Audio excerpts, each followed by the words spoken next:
Salut les Anacalypsiens, bienvenue dans cette nouvelle vidéo d'Anacalypsie. Donc aujourd'hui on va débriefer l'épisode 4 de koh. Je sais pas si la qualité de l'image va être super bonne ou pas, c'est un peu quelque chose que je peux pas vraiment prévoir puisque voilà, aujourd'hui mon téléphone, mon ancien avec lequel je tournais mes vidéos du coup m'a lâché. Donc je suis obligé de faire mes vidéos avec du coup un nouveau téléphone que j'ai dû racheter entre deux. Voilà, donc je sais pas si la qualité sera bonne ou pas. Voilà, ce sera toujours mieux que mon appareil photo qui traîne je ne sais où là, ouais, juste là, là, qui traîne. Donc voilà, je fais ce que je peux. Je sais pas du coup ce que la vidéo va donner. Je sais que je tourne en 720p, donc voilà. Normalement c'est une qualité qui est pas trop dégueu, mais j'avoue que moi, quand je me regarde, je trouve pas la qualité si ouf que ça. Après, à voir ce que le résultat donnera sur ordinateur. Enfin, j'espère que ça donnera quelque chose de bien, parce que voilà, nouveau téléphone, je sais pas ce qu'il vaut du tout, donc voilà. Et puis bon, on va dire que j'ai pas les moyens d'avoir des téléphones qui font des vidéos qualité caméra ou quoi que ce soit, hein. Voilà, étant encore étudiant et vivant que avec des bourses, voilà, forcément, je peux pas prendre un téléphone qui coûte hyper cher comme quelqu'un qui travaillerait malheureusement. Bref, on passe du coup à l'épisode 4 que j'ai trouvé hyper intéressant, surtout avec la restructuration des équipes, avec les stratégies qui se mettaient en place. J'ai trouvé que c'était hyper intéressant et on va un peu revenir sur tous ces détails-là. Donc d'abord on revient du conseil, on a les jaunes, les jaunes, Elodie, je sais pas pourquoi je parle jaune, Elodie qui se rend compte après le conseil qu'il y a eu la veille, voilà, que son comportement pouvait être trop négatif, que c'est pour ça que son équipe pourrait avoir l'envie de l'éliminer. Et surtout ben, qu'il faut qu'elle fasse plus attention, que ben, voilà, si son équipe parle d'elle en général, ben, c'est plus parce que voilà, elle se dévalorise trop et du coup pète un câble plutôt que parce qu'il trouve qu'elle est mauvaise dans les épreuves puisqu'elle n'a pas l'occasion de le montrer. Bref. Chez les jaunes, on a Tanya qui rentre sur son camp. Voilà, et Tanya va un petit peu mentir, voilà, en disant que Christine était en danger, ce qui n'est pas du tout le cas puisqu'elle a eu zéro vote. Et en plus, même après, elle le dit, oui, il y a eu trois votes pour enfin, un vote pour Rudy, 3 pour Elodie et 4 pour Alexandre. Du coup, en plus, elle se grille un petit peu dans son mensonge en disant que finalement Christine n'a reçu aucun vote. Mais elle va un peu se rattraper en disant oui, mais de toute façon, tout le monde ment, machin. Bon, voilà. Là-dessus, elle aurait peut-être pas dû dire vraiment qui a reçu des votes ou peut-être mentir en disant que Christine avait reçu des votes parce que ben là le fait de dire que Christine était en danger du coup elle a donné son talisman et de dire qu'elle n'a pas reçu de vote derrière, moi, honnêtement, ça m'aurait mis la puce à l'oreille, mais bon, la plupart des gens ont juste accepté la chose, et voilà. Même Benjamin, j'ai noté que Benjamin était quand même très naïf, alors peut-être parce que c'est Tania et que du coup il croit forcément ce que dit Tania, mais moi, honnêtement, je serais à koh, je serais totalement parano, hein, que ce soit allié, adversaire, n'importe qui, je ne croirais pas un mot de ce qu'on me dit à 100%, parce qu'on le sait tous à koh, que ce soit des alliés, des adversaires, n'importe qui à n'importe quel moment peut se retourner contre toi et tenter de t'éliminer. Il suffit que tu dises un mot de travers, que là bah, on te dise ah bah tiens cette nuit t'as pas fait le feu, enfin t'as pas géré le feu, ou n'importe quoi. Je veux dire, on le rappelle en 2015, enfin 2015-2016, la saison où il y avait Pascal, juste avant la finale, on se retrouvait de mémoire avec 3 rouges et 2 jaunes. Normalement, c'était Cecilia, du coup, une jaune qui devait être éliminée. Et au final, comme Alain a fait une connerie au dernier moment, voilà, notamment avec le coup des sacs où il a donné tous ses sacs à Wendy, plus le coup où il a renversé le riz, puis il avait voulu mettre ça sur le dos de Cecilia ou une connerie du genre. Il y avait eu un truc aussi avec le riz et tout, à force d'enchaîner les erreurs. et ben le mec il s'est juste fait éliminer aux portes de la finale, et une jaune qui du coup n'aurait pas dû y accéder, bah, a pu y accéder. Donc c'est pour ça que moi je ferai attention à absolument tout le monde, parce que allié ou pas, tout le monde peut te la faire à l'envers à n'importe quel moment, et des fois tu peux même ne pas t'en rendre compte, parce qu'il suffit que tu fasses une toute petite erreur, et les gens, eux, ils vont s'en souvenir pour pouvoir t'éliminer. Donc je trouve que Benjamin est un peu trop naïf, voilà, bon, parce que Tania lui révèle tout au final, et puis là, ah oui, bah moi j'avais cru déjà ce que tu disais tout à l'heure. Faut qu'il fasse attention, Benjamin, parce que il peut très facilement. Les autres, ils vont le voir, ceux qui sont un peu plus stratèges et tout, ils vont le voir qu'il est trop naïf, ils vont pouvoir se servir de lui, mais hyper facilement, et vont pouvoir l'éliminer, mais hyper facilement aussi quand ils en auront envie. Donc voilà, faut que Benjamin il fasse beaucoup plus attention à lui-même et à ce qu'on lui dit. Ensuite, on a alors j'ai mis épreuve de confort, c'est pas vraiment l'épreuve de confort, mais normalement, dans l'épisode classique, c'est censé être l'épreuve de confort. Du coup, on se retrouve dans un épisode qui va tout remettre en question, et du coup, c'est un peu ce que je disais la semaine dernière, parce que si quelqu'un d'éliminé était allié à Rudy, bah, ça pouvait changer beaucoup de choses. Surtout si c'était Rudy ou Tania qui se faisaient éliminer. Bon, aucun des deux ne s'est fait éliminer. Et après, j'étais parti dans l'hypothèse que si les deux se retrouvaient dans la même équipe, eh ben, on pouvait pas avoir ce ping-pong de bah, les deux ils se redonnent le talisman, parce que c'est dans la même équipe. Certes, Rudy par exemple aurait pu protéger Tania, mais ensuite, ben, lui, il se mettait en danger. Donc le fait que les deux soient dans la même équipe posait plus problème d'avoir ce côté ping-pong et que les deux s'auto-protègent. Et du coup, là, c'était encore plus intéressant dans la façon de faire que ce que je pensais, même si au final, j'avais déjà un peu imaginé le fait que Rudy et Tania pouvaient être dans la même équipe. euh, voilà, parce que c'était une des théories que j'avais pour éviter l'effet ping-pong du talisman. Du coup, cette épreuve, tu ne gagnes rien globalement, voilà, mais tu as tout à perdre. On te demande de faire du feu. Alors, épreuve qui a existé il y a un sacré moment, parce que j'en ai pas de souvenir. En fait, j'ai des souvenirs d'avoir vu l'épreuve se faire, mais j'ai pas de souvenir des aventuriers qui l'ont fait. Donc, je j'arrive pas à me rappeler si c'est des souvenirs plutôt récents ou plutôt anciens. Mais cette épreuve où faut faire du feu pour gagner tout, je sais qu'elle a déjà été faite, mais je me souviens pas quand. Donc si quelqu'un se souvient de quand est-ce que c'était, qu'il n'hésite pas à le mettre dans les commentaires. Voilà, mais en tout cas, c'est pas forcément une nouvelle épreuve, c'est une épreuve qui a déjà existé, qui est quand même assez rare, mais qui a existé. Voilà. Denis, du coup, nous annonce que ce sera une épreuve individuelle, que le perdant sera éliminé sur le champ et le gagnant récupère le talisman. Donc à nouveau, ça change tout, à moins d'être ultra performant. Pour Rudy et Tania, ben voilà, tout faisait qu'ils pouvaient perdre le talisman parce qu'ils sont encore 16, enfin 17 euh, en jeu, mais bon, comme il y en a qui ont été éliminés, en soi ils sont plus, on va dire, plus que 16, ça fait quand même que 2 chances sur 14 de récupérer le talisman, donc c'est très compliqué si on voulait continuer la balance. Donc moi je trouve que la production a très bien remanié la chose pour éviter cet effet ping-pong que les gens avaient peur sur les réseaux sociaux.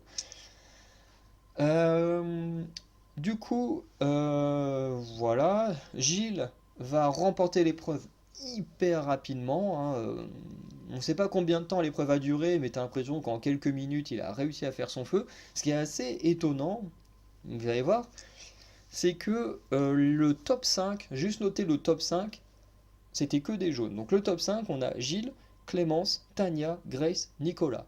Et en plus, on peut même élargir parce que les 8 premiers étaient des jaunes. Donc il y a 8 jaunes sur 9 qui sont les premiers à avoir terminé. Ensuite, il y a eu quelques rouges. Quentin, après, a fini. Voilà, il est le seul jaune à pas finir dans la tête du classement. Mais c'était marrant de se dire que la première moitié, c'est que des jaunes à avoir fini le feu. C'était marrant. Et moi, ce qui m'a fait marrer, c'est de se souvenir que les jaunes, enfin les rouges, ont fait leur feu avant les jaunes, alors qu'aujourd'hui, dans une épreuve où faire du feu individuellement, bah, ce sont les jaunes qui ont fini avant les rouges globalement. Et du coup, tu te dis, comment ça se fait que là, t'as 8 jaunes qui finissent premier, enfin en soi qui finissent dans la première moitié, alors qu'en équipe ils ont été incapables de faire le feu. Bon là forcément ils ont un petit appareil qui permet d'aider, mais qui n'est pas non plus aussi efficace qu'un briquet ou des allumettes, hein. Mais moi j'ai trouvé ça assez marrant, qu'une équipe qui n'est pas forcément réussi à faire le feu rapidement, en individu ils arrivent tous à le faire plutôt vite en soi. Bref. J'ai noté que la dernière place va se jouer entre Rudy, Elodie et Christine, notamment Elodie qui va à nouveau perdre le contrôle d'elle-même, même si c'est pas aussi virulent que ce qu'on a pu voir dans l'épisode précédent. Rudy va finir par se sauver, puis entre les deux dernières vont réussir à peu près à faire leur feu en même temps. Elodie un petit peu avant, mais son feu va plus ou moins se réteindre, du coup elle va le relancer. Et alors que les deux filles ont leur feu qui est plutôt pas mal, Christine va faire une stratégie qui va être payante, bien que plutôt risquée. C'est qu'elle va prendre toutes les brindilles, et je sais plus comment ils appellent ça, mais ce qui va permettre d'étoffer le feu, de l'agrandir et du coup de casser sa corde. Là où, comme Denis disait en voix off, le problème c'est de faire ça, ça aurait pu étouffer le feu et l'éteindre. Par chance, ça l'a juste bien alimenté et permis à Christine de se sauver. Du coup, Elodie est éliminée, voilà. C'est un peu dommage parce qu'au final, elle n'aura jamais vraiment eu l'occasion de prouver ce qu'elle valait sur les épreuves parce que c'est ce qu'elle voulait. Même socialement, au final, elle n'a pas pu prouver grand-chose parce que bah, socialement, ça n'a pas été si dingue que ça. En survie, en tout cas, ça avait l'air d'aller. Et après, sportivement, elle n'a pas eu le temps de le montrer. Donc, ouais, malheureusement, elle n'a pas pu prouver énormément de choses, ce qui est assez dommage pour elle. Bref. Du coup, ensuite, Denis nous annonce que les équipes vont être remaniées. Donc, comme Gilles a gagné, du coup, il gagne le talisman. Donc, ça, c'est plutôt normal. Mais en gros, il a le choix. Enfin, il a deux choix. Le premier choix, c'est de choisir quelqu'un qui va construire deux nouvelles équipes, en sachant que cette personne-là sera son adversaire, il ne pourra pas être dans son équipe. Du coup, Gilles va choisir Rudy, parce que Rudy est un ex-rouge, voilà, et du coup, forcément, il va pas prendre un jaune d'emblée pour être directement son adversaire. Du coup, Rudy doit constituer deux équipes. Voilà, donc voici les équipes que Rudy va construire. D'un côté, il y aura Grace, Laura, Christine, Julie, Nicolas, Benjamin et Martin. Et de l'autre côté, il y aura Clémence, Tania, Elena, Anne-Sophie, Frédéric, Quentin et Esteban. Euh, et du coup, ce qui amène au deuxième choix de Gilles. C'est-à-dire que maintenant que les deux équipes sont constituées, il ne reste plus que lui et Rudy. Et du coup, Gilles, il doit choisir parmi les deux équipes constituées dans laquelle il veut aller, en sachant que du coup, Rudy devra aller dans l'autre. Voilà, en sachant que Rudy a plus ou moins constitué les équipes de manière à avoir des alliés dans chacune d'entre elles, peu importe où ils se retrouvent. Euh, et du coup, Gilles va faire le choix d'aller avec Grace, Nicolas, voilà, dans cette équipe-là, donc restera l'équipe jaune, puisque Gilles était jaune, et comme Rudy était rouge, du coup, reste rouge. Ce qui d'un côté, Rudy, ça l'arrange, puisqu'il y a Tania notamment, et du coup, Gilles va un peu, comment dire, défendre son choix en disant que voilà, Nicolas l'a choisi parmi les premiers pour faire son équipe jaune, et qu'il était très proche aussi de je ne sais plus qui. Bref, donc plus ou moins, voilà, c'est plus par affinité qu'il a choisi cette équipe-là. Voilà. J'ai noté ensuite que Grace était pas hyper tolérante quand ils arrivent chez les jaunes et dès le début ne supporte pas Martin. Voilà. Et j'ai trouvé ça. Je me suis dit quand même, elle est dure, hein. Bon, je veux dire, le mec qui vient d'arriver, ok, il peut être un peu chiant s'il parle vraiment tout le temps, mais de là, on est saoulé au bout d'une heure ou deux, enfin, tu te dis, ok, faut pas grand-chose pour saouler Grace. Et moi, j'avoue que c'est une aventurière qui est sûrement parmi celles que j'aime le moins de cette saison. Voilà, parce que d'un côté, dans son portrait, ça veut jouer les guerrières, machin, en mode ouais, les femmes on peut être aussi bien. Bon, encore une fois, je vais pas revenir là-dessus, mais les femmes qui disent ça, ça me gonfle, parce que ben, on a déjà plein de belles choses qui ont été faites par des femmes à koh, donc toujours vouloir être là en mode oui, on peut pas faire aussi bien que les hommes, déjà, ça me gonfle. Euh, et puis là, voilà, en plus après, comme je disais, ça va jouer les guerrières, dès que ça voit un insecte, ça part en courant, en criant, enfin, moi honnêtement j'ai du mal, j'arrive pas, voilà, alors peut-être que dans le quotidien, dans la vie normale, voilà, dans la civilisation, elle peut être très cool, hein, ça je dis pas le contraire, mais en tout cas à koh moi j'arrive pas avec Grace. J'ai noté qu'en plus le comportement de Grace va plus ou moins être... enfin, on peut plus le comprendre grâce à des propos de Tanya, puisque effectivement les jaunes, avec ce petit cercle, enfin ce petit cercle, comment dire, privé entre guillemets, le noyau dur, voilà, je cherchais ça, une sorte de cercle, qui du coup est surtout constitué de Nicolas, de Grace, de Gilles, et qui forcément, euh, hop là, excusez-moi, tac, et qui ben forcément avec les équipes qui sont remaniées, ben Grace, Nicolas, tout ça, ils perdent du pouvoir. Parce que d'un côté, ils se disent, bah oui, si les rouges ils vont au conseil, il y a une dominance d'ex-rouge, entre guillemets, puisqu'ils se doutent bien que Tanya va trahir. Donc ils se disent, bah voilà, c'est peut-être un ex-jaune qui va partir, et du coup on va se retrouver en égalité de couleurs, et petit à petit ça peut peut-être donner une dominance d'ex-rouge euh, à la réunification. Là où si c'était resté à la normale, bah, les ex-jaunes auraient pu soit continuer à gagner des épreuves et humilier les rouges parce que on l'a jamais montré à l'écran, mais ce que dit Tania, ça montre clairement que les jaunes étaient dans une forme d'arrogance à penser que les jaunes allaient soit absolument tout gagner, ou du moins gagner un maximum de choses et arriver pépouze à la réunification. Voilà. Et de toute façon, s'ils perdaient, ils avaient Tania et Benjamin à éliminer, que de toute façon ils jugeaient plus ou moins inutiles. À part là où quand Tanya a eu le talisman et tout ça. Sinon, voilà. Donc les jaunes, que sur les réseaux sociaux, tout le monde était là, ouais, ouais, c'est mieux chez les jaunes, ils sont plus cool et tout. Bah non, c'est juste qu'on les montre cool à l'écran, mais en vrai, ils sont aussi stratèges et aussi sûrs d'eux que les rouges. C'est juste que la production a décidé de donner une bonne image aux jaunes et une plus mauvaise image aux rouges. Voilà, c'est juste ça. Chez les rouges, on a les ex-jaunes qui vont beaucoup essayer de séduire Tanya, parce que chez les rouges, il y a 4 ex-jaunes, 4 ex-rouges.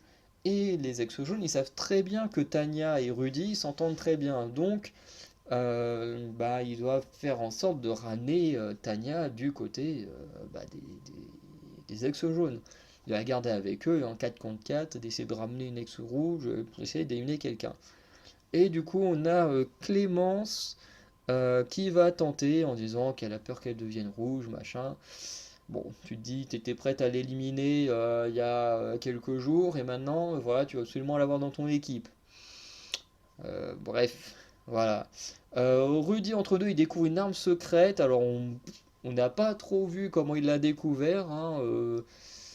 Je pense que les complotistes qui disent que ouais, la production elle est de certains aventuriers et tout vont sûrement nous sortir ça sur internet, surtout que beaucoup de gens détestent Rudy depuis qu'il s'est affirmé comme stratège. Moi je pense juste que ben, en fait Rudy il a compris comment la production cachait les armes secrètes et du coup on a trouvé une plutôt facilement.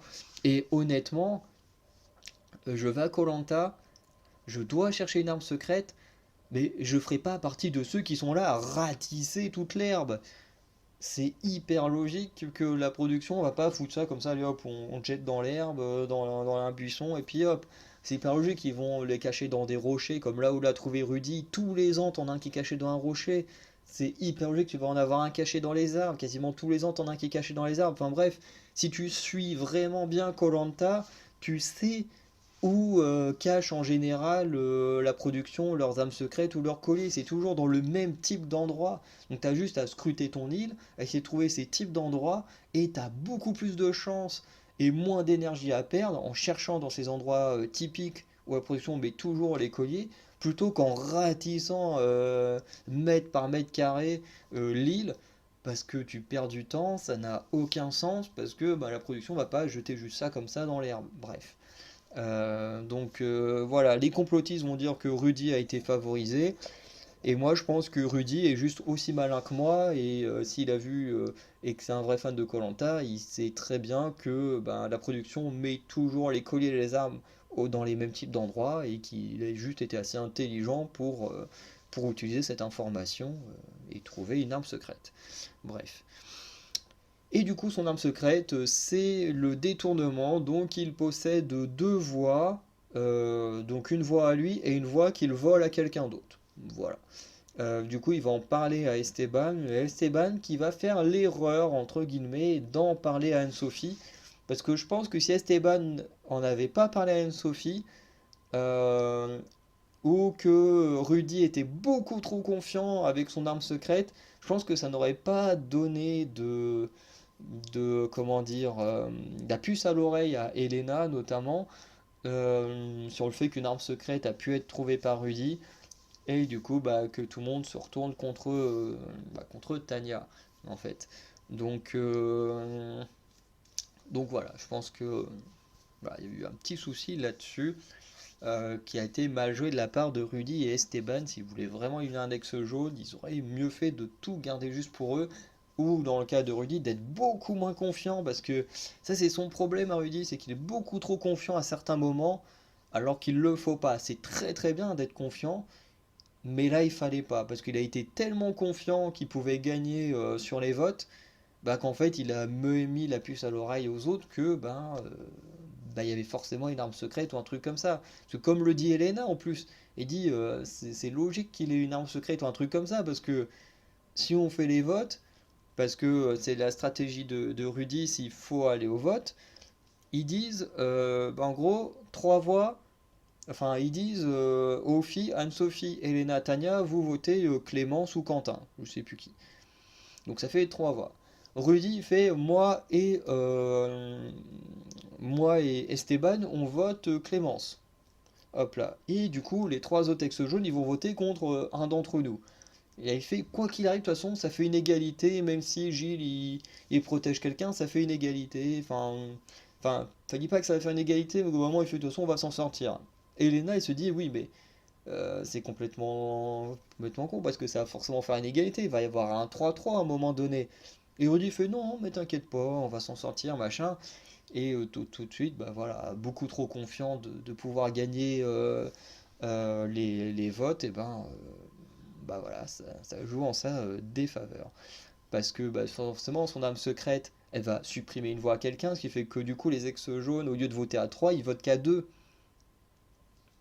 Et bah voilà, ce qui fait que bah du coup, Rudy s'est tiré une balle dans le pied à être trop confiant. Du coup, si on revient sur l'avant-immunité, on a Frédéric qui va également sortir les violons aux côtés de Tania en mode oui, mais tu sais, t'étais pas vraiment en danger, c'était plus Benjamin. Toi, on t'a juste rien dit parce que ben, on voyait que ça te motivait d'être en danger. Enfin bref, des arguments qui sont complètement stupides parce que le meilleur moyen de faire que quelqu'un dans ton équipe ait envie de se battre dans ton équipe, bah justement, c'est de l'amener avec toi, de lui donner de la confiance, mais de la confiance en l'intégrant, pas en l'excluant et en lui disant bah voilà, si tu nous aides pas à gagner, bah tu dégages. C'est pas vraiment une bonne stratégie, monsieur Frédéric. Donc je comprends qu'ils essayent forcément de s'en sortir comme ils peuvent, mais l'argument était quand même un peu à chier, quoi. Voilà. Et chez les jaunes, on a Gilles et Laura qui discutent sur comment utiliser le talisman, en tout cas en voulant absolument sauver un ex jaune parce qu'ils se doutent très bien que Tania va basculer avec les ex rouges. Et voilà, juste à noter comme ça, Nicolas et Benjamin vont pêcher plein de poissons. J'ai cru entendre après en voix off qu'ils en ont pêché 7, un truc comme ça, donc c'est pas mal. Et Christine va balancer qu'elle elle est prête à se débarrasser de Martin s'il le faut pour se sauver si les jaunes vont au conseil. Donc super les potes. Du coup, épreuve d'immunité, donc qui est le relais sur l'eau, enfin sous l'eau plutôt, parce que marcher sur l'eau c'est un peu compliqué. Relais sous l'eau, donc qui est un classique de koh, un peu revisité parce que là à chaque fois il y a deux bouées qui sont attachées l'une à l'autre et il faut les ramener comme d'habitude derrière une sorte de bambou ou de bout de bois qui est dans la mer. Et du coup, là, la seule différence, c'est que cette fois, il doit y avoir une bouée chacun, globalement. Là, c'est deux bouées à chaque fois qui sont connectées. Il y a deux fois, enfin trois fois la paire de bouées.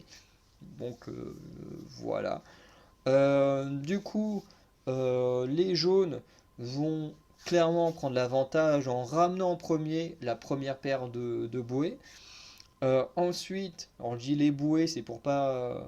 Parce que sinon c'est compliqué à tout le temps dire la paire de pierres, parce que techniquement c'est des pierres qui portent en dessous, mais à juste répéter tout le temps la paire de pierres, je pense qu'à un moment je peux me gourer dans ce que je dis, et voilà, ça m'évite de faire l'erreur. Euh, du coup, les rouges vont ramer leur premier paire de bouées pendant que les jaunes ont quasiment ramené leur deuxième paire. Ce qui fait que quand les jaunes vont ramener leur deuxième paire, les rouges vont avoir beaucoup de retard. Ils vont ramener quand même leur deuxième paire, sauf que les jaunes ont déjà quasiment ramené la dernière paire. Et du coup, ben, même si les rouges reviennent assez proches, Martin fait des perfs de ouf sous l'eau à un point que de toute façon, bah voilà, les rouges c'était foutu. Et du coup, bah, les jaunes à nouveau remportent l'épreuve d'immunité et les rouges vont au conseil. Donc ça ne change pas beaucoup de d'habitude. Bref. Du coup, on passe entre la partie immunité et la partie conseil. Donc pas besoin de revenir sur la stratégie de Rudy, ce que j'ai déjà expliqué sur la division des votes et tout ça, et comment du coup il s'est tiré une balle dans le pied en étant sûr qu'il n'y aurait pas d'égalité de vote. Voilà. Le problème déjà, c'est que Anne-Sophie n'a pas spécialement envie de voter avec Rudy. Elle a envie d'être un électron libre, de voter à sa manière, avec ses valeurs et tout ça. Et donc, voilà, elle est dit qu'elle est prête à voter Tania. Donc, voilà. Elena nous dit un peu plus tard aussi qu'elle est prête à casser le binôme Rudy-Tania. Voilà, donc ça c'est clair. Et Anne-Sophie va nous dire un peu plus tard qu'elle aussi, elle est prête à éliminer Rudy. Elle est prête à voter Rudy, à le dégager. Et c'est un peu la stratégie qui était mise de base, en fait, c'était d'éliminer Rudy. Sauf que quand Elena va avoir des soupçons sur une arme secrète et le dire aux ex-jaunes, du coup ils vont se retourner, se dire ouais finalement, vaut peut-être mieux éliminer Tania, ce sera beaucoup plus simple. Donc voilà. Et du coup, on a Anne-Sophie qui effectivement va d'abord balancer la stratégie des jaunes à Frédéric, enfin des ex-rouges à Frédéric, et ensuite Elena va rajouter quelques petits détails un peu plus tard. Du coup, Gilles va ensuite arriver sur le camp, il va parler un peu avec tout le monde. Il va être un peu perdu parce que bah, il se dit waouh, en 24 heures, déjà des ex-rouges et des ex-jaunes qui sont en train de s'entraider pour éliminer une ex-jaune, donc il est totalement paumé. Même si bah, en réalité Tania elle n'est pas réellement une ex-jaune, certes elle l'est parce qu'elle a fait partie de l'équipe, sauf que elle s'est jamais réellement sentie jaune, elle s'est toujours sentie en danger, elle s'est jamais sentie intégrée dans cette équipe. Et la seule personne avec qui, en dehors de Benjamin, mais en tant Benjamin il se sentait à peu près dans le même état qu'elle, euh, du coup, euh, il n'y a que chez les rouges où elle se sent bien, beaucoup moins en danger, parce que Rudy il est là, qu'elle se sent vraiment bien avec Rudy et qu'avec lui elle se sent pas en danger. Donc voilà, Tania c'est plus, elle est plus proche du rouge que du jaune. Et c'est vrai que ça, Gilles, il a du mal à comprendre que des ex-rouges et des ex-jaunes puissent faire alliance pour éliminer une ex-jaune. Il comprend rien à ce qui se passe sur le camp, et c'est assez marrant. Du coup, au conseil, Rudy sort son âme secrète et il décide d'enlever sa voix à Clémence pour se la donner à lui-même. Parce que chose intéressante, c'est qu'apparemment les armes secrètes peuvent être partagées. Donc si Rudy disait moi j'ai pas envie de l'utiliser, je la donne à Tanya et Tanya elle se donne deux voix, elle l'enlève à quelqu'un, il aurait pu le faire. Mais cette année, les personnes ont plutôt tendance à beaucoup se garder les choses pour eux. Mais ce qui est en même temps assez normal, puisque le but c'est que toi-même tu vas être le plus loin et pas les autres. Donc voilà. Voilà, Gilles va donner sa protection du talisman à Quentin, puisque on lui a dit que Quentin et Clémence étaient en danger.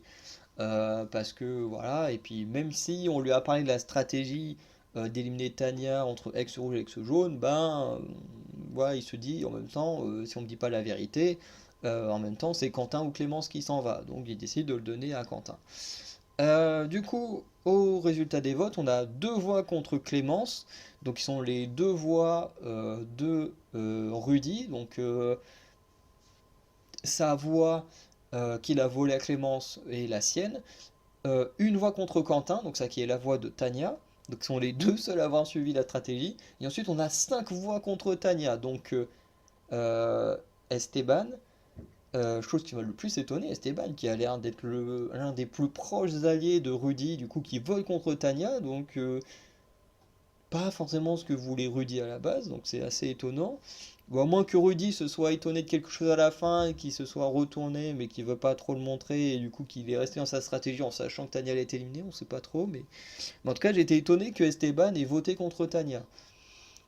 Mais du coup, ce qui fait que, bah, effectivement, les ex-jaunes, bah, Quentin et Frédéric ont voté contre elle. Forcément, des ex-rouges, Anne-Sophie et Elena ont voté contre elle. Et Esteban, voilà, qui m'a le plus étonné. Je me suis dit, waouh, Esteban, mais j'ai pas compris pourquoi il a voté contre Tanya alors qu'il est censé être le plus proche allié avec Tanya de Rudy. Mais bon, après, c'est comme ça, mais moi, ça m'a beaucoup étonné. Du coup, Tanya est éliminée. Voilà. Et elle va un peu s'en prendre aux ex en disant oui, non, moi je faisais pas double jeu, machin. Bon, Tanya, faut quand même avouer que t'as quand même joué sur deux tableaux, hein, parce que certes, toi t'as l'impression d'être dans tes valeurs parce que bah voilà, t'as suivi ta parole par rapport, euh, par rapport à Rudy. Voilà, t'as toujours fait ce qu'il fallait pour protéger Rudy parce que oui, c'est ton allié et tout, il t'a protégé, tu le protèges, machin. C'est normal. De l'autre côté, tu ne devais pas spécialement grand-chose aux jaunes parce que les jaunes voulaient absolument t'éliminer si ils allaient au conseil. Et du coup, je comprends totalement ce point de vue envers les jaunes. Mais en attendant, ça empêche que tu as quand même menti plein de fois, que tu as caché beaucoup de choses plein de fois aux jaunes pour essayer de t'en sortir, ce qui est tout à fait normal.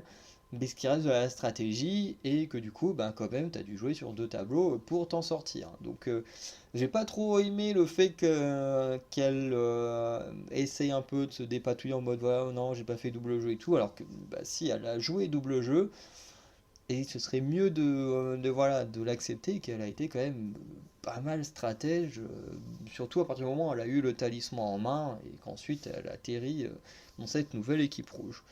Bref, moi j'ai beaucoup aimé cet épisode, il y a eu pas mal de petits rebondissements, beaucoup de stratégies à la fin, au point qu'on savait même plus au bout d'un moment où ça allait partir, est-ce que ça allait vraiment être un index jaune, parce que la production, combien de fois nous a fait le coup, comme aujourd'hui, de dire ouais, de toute façon ça va repartir contre telle ou telle personne, puis que finalement bah, les aventuriers restent sur leur stratégie première, et du coup on te montre une tonne de stratégies pour au final bah, que ça aille nulle part. Voilà, donc voilà, pas mal de gens auraient pu être en danger, et du coup, bah, c'est Tanya qui en a fait les frais.